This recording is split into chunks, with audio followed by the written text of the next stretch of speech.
Appreciate you tuning in once again. Hope you're doing well today. Let's think about Hannah again. And yesterday we looked at the account when she's praying for a male child. And of course, we know what's going to happen. She's going to have a baby, Samuel.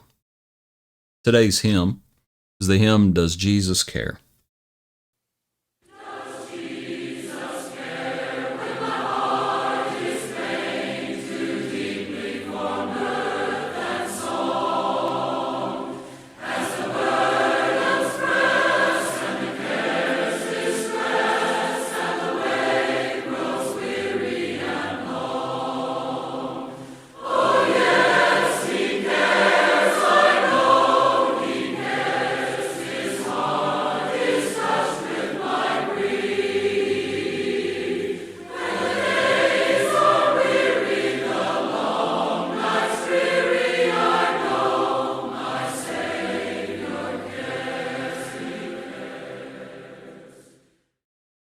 Does Jesus care? Let's look at our passage now. And where we're going to be looking in chapter 1, let me move it up a little bit. In chapter 1, at the end, of course, she has the child. She has Samuel, and Elkanah and all his house go up to offer to the Lord the yearly sacrifice. Hannah doesn't go. She says, "Not until the child is weaned, then I will take him, that he may appear before the Lord and to remain there forever." She's going to keep her promise, her vow that she made to the Lord. So when he was weaned, she took him up with her with sacrifice, brought him to the house of the Lord in Shiloh.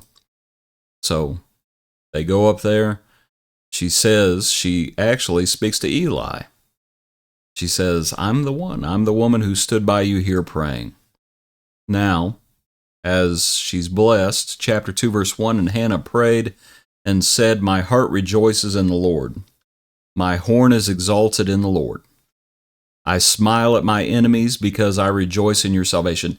It's an interesting prayer, frankly, to look at it. It's an interesting prayer. "No one is holy like the Lord, for there is none besides you, nor is there any rock like our God. Talk no more so very proudly. Let no arrogance come from your mouth, for the Lord is the God of knowledge, and by him actions are weighed.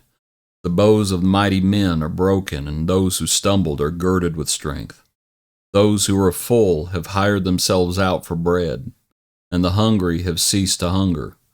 Even the barren has borne 7, and she who has many children has become feeble.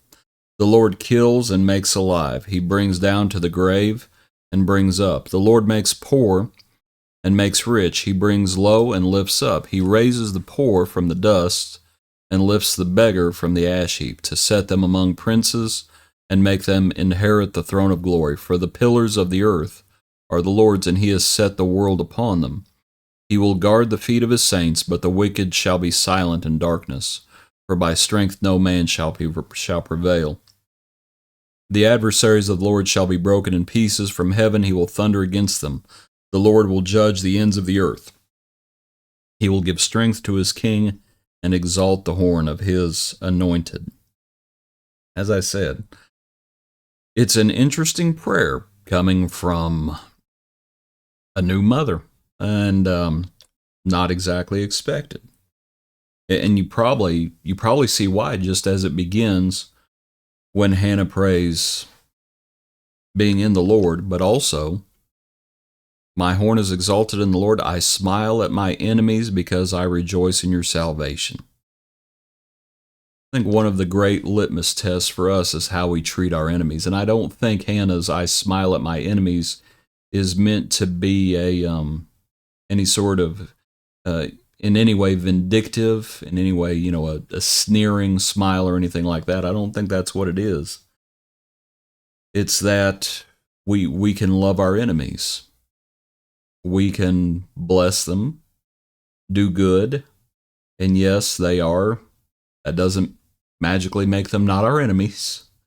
And I'll say this, as Hannah's praying this prayer, and let's just say if that other wife was standing next to her, that would be very awkward. And there Elkanah is as well. Talks about him at the tail end where we read.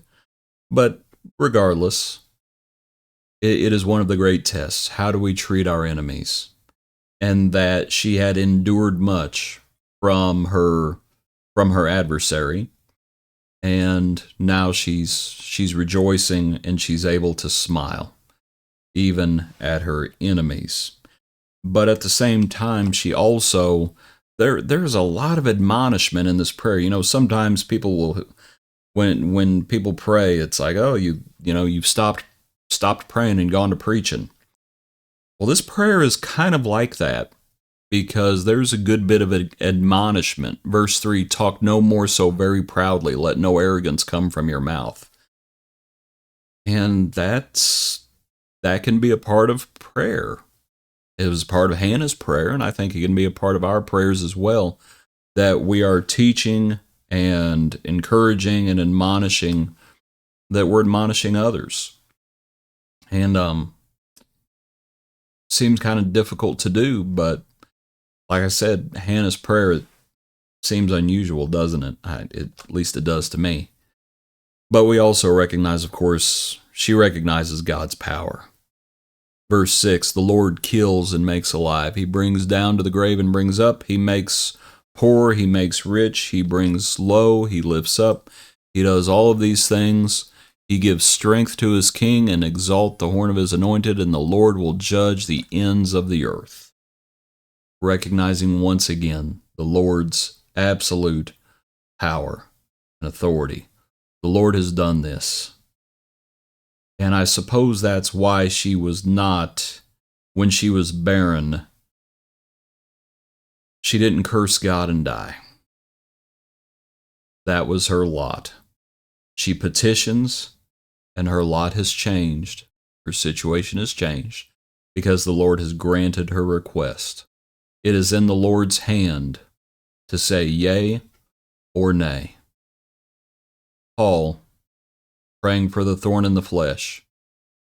It is in the Lord's power to remove it. It is in the Lord's power to let it remain. As Paul would learn, in weakness there is strength. The Lord's Prayer, once again. It was in his power to remove the cup, but it was within his power and will that his son would suffer. So Hannah recognizes this power. The Lord has granted her request.